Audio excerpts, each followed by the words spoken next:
Welcome to the new. I'm Kim Tyson. Jennifer Butler. And Sherry Lilly. We're so excited to have Angela Newman with us here today. Yay. She has an amazing story to tell us because she has been to heaven and back. You're going to hear some just incredible little snippets of what she's been allowed to remember is what we've talked about when she and I have gotten together. But what I want her to do is start telling you a little bit about her life and how it led up to this. And you had a rough childhood, you and your brother. Didn't start out so easy in life. Why don't you start where you'd like to start for us? Well, I want to inundate you with the details. That it was certainly a colorful childhood, that's for certain. The thing is, by the time I was heading into my teenage years, I had already moved several times, and my family was not a military family by any means. They just, couldn't get along. So, geographically, we just, like nomads, picked up and moved. But we did it all the time. So, in all honesty, I was just pretty much, used to going with the flow. And as such, there was a lot of turmoil in our household, a lot of stress, a lot of other things, and many times neglect, abuse, emotional, behavioral, on all aspects, and not too many adults to intercede on our behalf. So, at a very early age, the good Lord above blessed me with the ability to know that there just was not something right. Something was different about my family, my household, even before I was ever exposed to anybody else's homes, etc., and what maybe most of us would consider more normal in life. Yeah. So I do consider that a gift, as well as it enlightened me on a way to forgive the adults in my life for the things that they did or didn't do, and just to be in the moment and to roll on. So, like I said, and we were not a church-going family, but Sunday school, vacation Bible school was a nice way for the parents to shoot us out of the house and say, hey, they got a babysitter. Woohoo! So for me, my walk in life, it's been, the good Lord above. Something told me there's someone there looking over me, looking after me, and I always talked to him. Wasn't sure early on who I was talking to, but obviously learned as I grew older. So I was very fortunate to be blessed with that, and I truly am here by the grace of God. Well, tell us a little bit about how I don't want to call it an encounter, but how your trip, how did that come to be? Well, I guess part of walking and having my conversations with the Lord above, throughout my life, there's just different things that I experienced, things I would know that maybe I shouldn't have known, or that I would have no earthly way of knowing, and they would come to me in dreams or just a situation, and all of a sudden, something would come over me and let me know that this was something was going to happen. So, it was one of those things, especially with my relatives and things, something was going to happen, and usually it was not a good thing. It would come to me in dreams, and of course, at a young age, and even later on, I'm like, well, I'm not sure what I'm to do with this. How do I help that person? So the best thing I always did was I prayed and prayed and prayed. Who's going to believe me? Honestly. And I suppose that's where I got kind of, well, what are they going to think? I felt that it was a gift, and many times a gift to help protect me as well. You know, to help me handle whatever the situation was going to be. But you know, that's also part of the enlightenment of how I understood, you know, a lot of the consequences in life with my mother, you know, because of just what he imparted. You know, so such things as if someone was going to pass away or they were going to be injured or whatever, those would come to me in dreams and things. So I will tell you, my dreams come true. Which is another reason why I was like, what do I do with this? And you know, entering into my high school years and things, so many things had already passed that every time something that I would start dreaming about, it would happen. There was never any time it did not. So I got to a point where I was dreaming about a classmate of mine. And this was my senior year in high school. Just a beautiful, green-eyed, black young lady. She just made me smile. And I started dreaming about her. And I knew that she was going to pass away. And I prayed and I prayed and I prayed. And the thing is, at the same time, I was dreaming about me passing away. And I knew that was going to come true. Because those things, there's never been an exception. That's got to be scary. It was. It was. And it did come that she passed. You know, the last day that I saw her, you know, she was putting together our bulletin board that really didn't have to be done for another 2 weeks. And I said, hey, you know, you've got time to do that. She says, well, I know, but I'd like to get that done. And I said, okay, well, I'll see you later.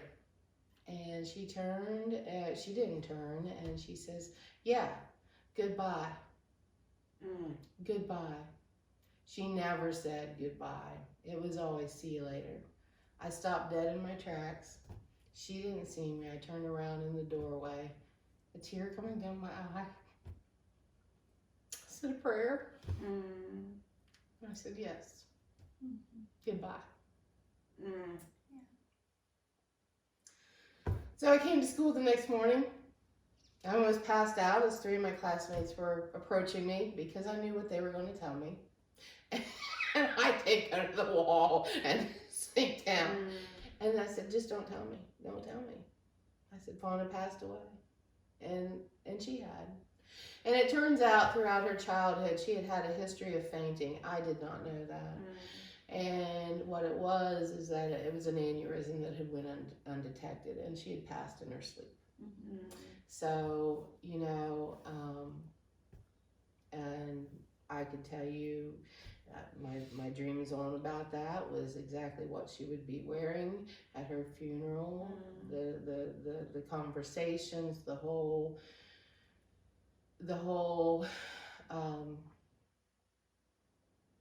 passing. And I imparted some information to her parents, which I think gave them some peace. But the thing is that Fauna was at peace. I think she knew. So, on beyond that, I'm still having dreams about me. And yes, it was a little scary. Yeah. It really was. You know, I finally just cried out one night, oh my Lord, am I gonna die? And his exact words, no, but you're gonna come close. And from that moment on, he gave me a peace. I was still dreaming about it. And there was nothing that told me when it was going to happen or even how. I just knew something was traumatic was going to happen. So I continued dreaming. I continued going about life Every day, every day. You know, the thing is, though, at least that answer gave me some relief. At the time, I was a senior in high school. And it was the spring. You know, I basically had about a month to go before graduation. And I was also the class president and, kind of intelligent, An exciting time. All of that. It really was an exciting time. I was planning on going on to college and a lot of things set in motion. Looking forward to, our spring dance, the prom, all of that, and planning for graduate, you name it. And of course, as a class president, we were doing a fundraiser, and we were doing a rockathon. And so basically we just simply took pledges to rock for so many hours and to raise funds for, the thing is, I don't even remember what the charity was at the time, but I'm sure it was a good cause. The thing is, went to that event, rocked on, the whole time.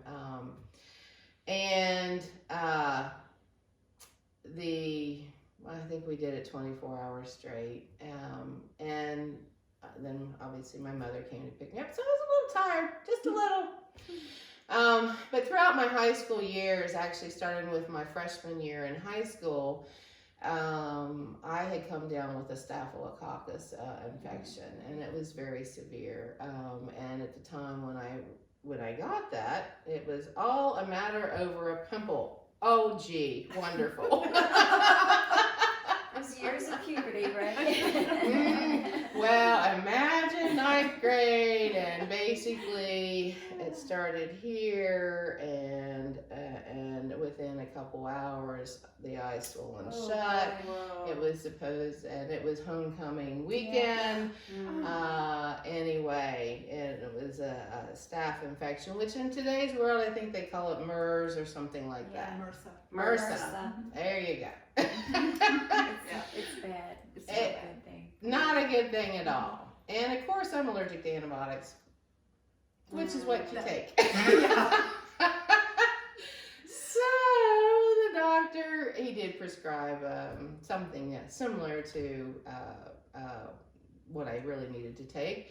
And he would not lance it because it was too close to the eye, concerned about, damage to the optical nerve. And you know what? They let me go to school. Nowadays, they would not let that happen.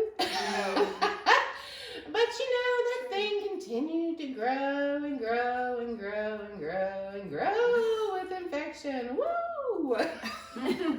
So wonderful for my appearance. But to say the least, it finally, it was a very severe infection. And the thing is that I know the Lord was watching over me, because that medicine had to do and that infection worked in me for a good 6 weeks. Wow.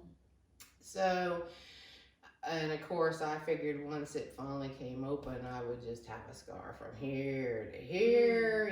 It was just, and of course, mind you, a teenager. We kind of have this concern over appearance.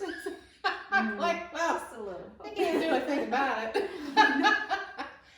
So, but the thing is that once you have it, you have a tendency to easily get it again. And so I did have it actually a total of 4 times in my high school years. The next time I had it, I was hospitalized. The next time, I somehow managed to escape not being hospitalized. That was a good thing. But after having it that many times, you pretty much know when it's coming on. Right. So, after this rockathon, another teenage pimple. On the chin. Boop.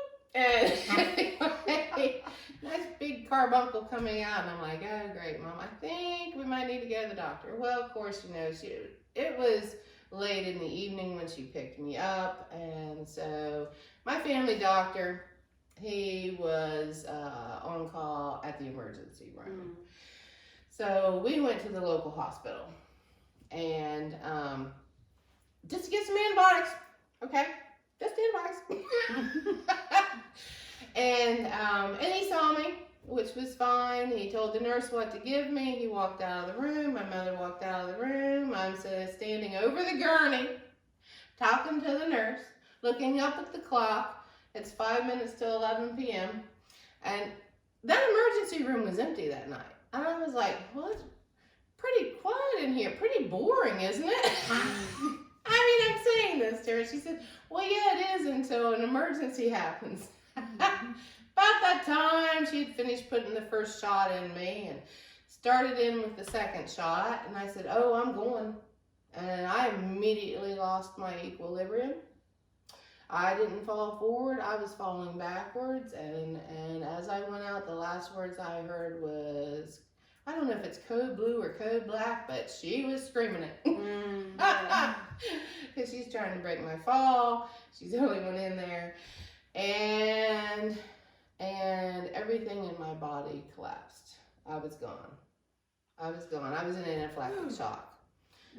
Because the unfortunate thing is, and I don't know if my doctor was tired or just simply forgot, but they just injected me with penicillin. Woo! I can't take penicillin. Oh my gosh. So literally, I'm a healthy somewhat healthy 18-year-old. And everything on my body shut down. Wow. Gone. Veins collapsed. Everything's gone. Gone. And so the next thing, I am in the darkest of darkness. I cannot see a hand. I can't see anything. And I'm like, where am I? Where am I? Where am I? And I'm falling. I was like, I'm going through a tunnel. It's a tunnel. There's no light. It's the blackest, the darkest.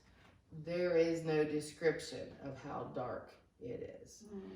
And I said, oh my Lord, where's the light? And in that instance, I see a pinhole. Pinhole of light. A pinhole. And I'm seeing, as I'm like falling or descending, my life's going in reverse. I'm seeing episodes of my life going in reverse. But as soon as I said, where's the light? Zoom. On a personal note, I think that's part of the gift of salvation, because you need to know to go toward the light. Next thing I know, I landed in the most vibrantly bright, brilliant meadow of flowers. There's no earthly words to describe the vibrancy of the color and the sound of the music evading, permeating everything. I actually thought the flowers were singing. It seemed like they were. Yeah, they do. Everything had life. Everything. And immediately I was engulfed in a globe of light. It was so bright, I couldn't see but just an immediate peace. An immediate peace that I don't have the earthly words to say what it was. I did not feel a worry. Maybe that globe of light was almost like being wrapped in a cocoon, or how you felt when you're in the womb. That peace that surpasses all understanding. Exactly. And I think there's a scripture in the Bible that says, for the weight of the world will be lifted from your shoulders. And that's how I felt. Amen. But the Lord was talking to me. That was the Lord engulfing me, hugging me, embracing me, and telling me, this is not your time. This is not your time. And he said to me, but I've got to attend. In essence, I've got something to attend to. And I'm thinking, well, you probably do. Really? I'm sure there's just a few Just a things. few things. And next thing I know, it's like he introduced me to someone to take care of me, show me around while he's gone, you know. And he did. I mean, it's appeared to me like somebody I should know. Reminded me a lot of my grandmother. Very happy, very jovial, laughing person. Delighted to see me. And started taking me, best I could describe it is on a tour. You know, on a tour. I said, I was a why child. This was awesome. I'm like, oh, wow, yay, why? Oh my gosh, now I was just like soaking it all up. Anyway, it was a very tremendous experience, but at one point, I'm in this, it appears to be a room, and they're weaving, and the looms, and I'm looking at what they're weaving, and on earth, I can't even describe what the fabric would be because it looked like a translucent sheet of gold.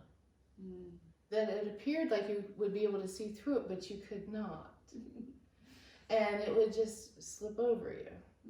And one of the things he said, but it's not for you yet. And then the next thing I remember, and mind you, you know, to me it's a gift that I've been allowed to remember what I do remember. And the next thing I remember is that, and all of this is happening actually pretty fast, but yet there's not a sense that it's fast. So, and I'll tell you why when you realize how long I was gone. But it was just a very peaceful and things. And for as many things that were revealed to me, many more questions were coming. And the thing is that it was just coming. So I didn't have to speak the words. If I thought it, it was coming. It was coming. It was coming. It was coming. I was like, okay, let me take this in. Let me take this in. I didn't know how quickly I could.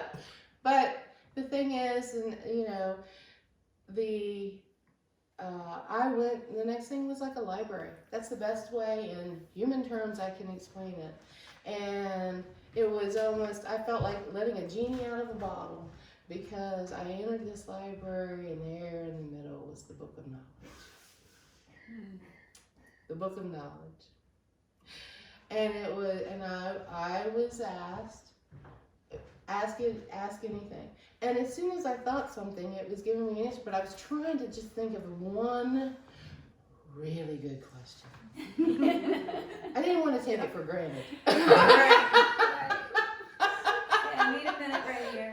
No, really. Yeah. But yet it just, you know, and I was like, well, you know, the question I asked is, what is love? Good question. Good question. Because up until that point, I didn't feel like I had ever felt loved. Wow. So that was very powerful. The thing is, I don't remember the answer. And I don't know that I'm supposed to. Because the thing is, I felt it. And that, to me, you can speak it. If you don't feel it, Amen. it's not love. That's right. So right. Very good. Yes. So, you know, there was different things that occurred in between, and the next thing I know, I was just seeing a beautiful garden and falls, and then I'm seeing what I'm assuming is the temple. Magnificently white steps leading up to it, grand, and it's like you have several layers to go through as you're going in, you know. At the same time, they're preparing me because I'm sensing that I'm about to go through judgment. That's the best way that I can describe that. And there's a part of me that has a little bit of intrepidation. Oh, am I ready for this? Am I, you know, I'm not sure, you know. And and there's I'm just not sure scripturally to tag it, so it might have Gabriel maybe. The thing is that as far as you know, and Jesus is there with me. Mm-hmm. You know, he's walking that walk with me. And in this world's terms, as I'm starting to, you know, it was revealed to me different things, the impact I had on people's lives, good or bad. You know, if you think of Scrooge at Christmas time and those little scenes he goes through and things like that, I suppose that's probably a way to help put it in earthly terms. Like the Christmas Carol. So the thing, what was really powerful about that is that there were things that were, and by the way, we judge ourselves, so you might not be so harsh on yourselves. The thing with that is that there's times it's revealed to you the power of your words, and whether or not it was the intention, you know, because there was things, you know, things that he was revealing with my brother and things, but that's not what I meant. That's not what I meant. Well, you see, he knows your heart, but he's sharing what he was sharing with me was the power of my words. Amen to that. And then it was just at the moment I thought I was going to crush. Jesus steps in on my behalf and says, "But here's all these other things and the positive and everything." And then the next thing I know, the good Lord, you know, both of them, and it truly, they're telling me it's not my time. It is not my time. And I will tell you, we are in the image of Jesus. Absolutely. They know the outcome of all this. It does not matter what I want. Because they're telling me I have to go back. I have to go back. I'm like, no, I'm good. I'm good. I'll stay. I'm okay with that. He's all knowing. Hey, you know, about that time, my mother screamed, "Angela!" I said, I gotta go back. And in that instance, I was back. And I'm in that hospital room, in the emergency room. There's an angel beside me. I'm floating, looking down at everybody working on me. I'm observing everybody. You can't see me, but I'm there on the floor. They never got me anywhere. I mean, on the floor. And the angel was saying a few words to me. I'm not sure what it was, but I guess just me being prepared to go back. And then I guess I said, okay. And in that instant, I was back in my body, like I was the soul. Going back into my body. Right. And in that instance, that's when I came to. Amen. So the beauty of that is that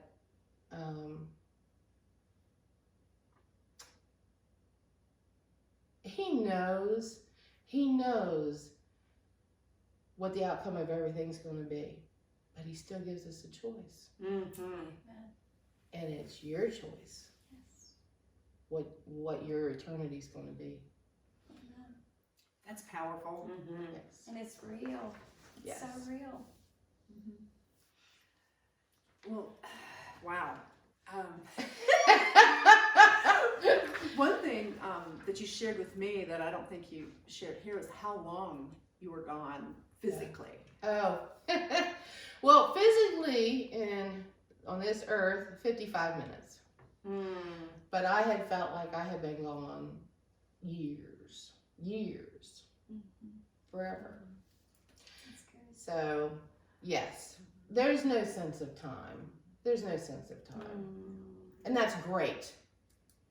because time is, I'm thinking how, if we had a world where time did not make a difference, think of how stress-free, no anxiety. Exactly. You can stop and smell the roses. Exactly. Because you're not worried about running somewhere else. No. One other thing that you shared with me that I'd like you to share with all of us is that after Oh, yeah. No, it didn't stop there. it didn't stop there. No, it didn't. Ooh. And I think there was something real important with what you were told then. Oh, yeah. Well, at that point, you know, the next thing I know, I'm waking up in a hospital room. And remember, I was 18 years old, and I felt like a rickety old tractor engine. Pluk, pluk, pluk, pluk, pluk. Nothing seemed to be wanting to work good. I mean, and every bit of me hurt. And I'm sitting there, and of course, once again, I wake up. I'm the only one in my room. I'm alone. I'm like, why is there not anybody in here with me? Why? Which is part of what I always experienced growing up, was feeling abandoned, lonely, you know, not loved, all of that. And, you know, and those things are going through my mind, the whole experience is going through my mind, and all of a sudden, you know, and the door to my room was open, and down through the corridor, I am starting, and my heart's starting to pound. And it is a black, billowy, shadowy cloud. Casting on the wall, coming closer and closer and closer. A sense of doom, immediate sense of doom. And about the time that it hit that door, I said, "Oh my Lord, I thought you said I'd be safe." And in that instant, 3 angels are around my bed, and I am in a globe of light. Amen. And because just at that time, that was the devil. That was evil. Oh, yeah. Pure evil. Yeah, Pure fear. evil. Trying to put fear. You've got to recognize it. Pure evil. Coming to rob me. Yeah, they don't want this out. They don't want, you know, you to have joy, to have love, to know peace. And the angel said to me, always stay in the word, and you'll be safe. And you'll Amen. be safe. Amen. That's So good. amazing. That's so good. So, yes, the thing, you know, the importance of that culminated when I was 18 years of age. What's happening when you're 18 years of age? You're about to strike out in this world on your own. And it was a gift. It was a gift to know that I was loved, that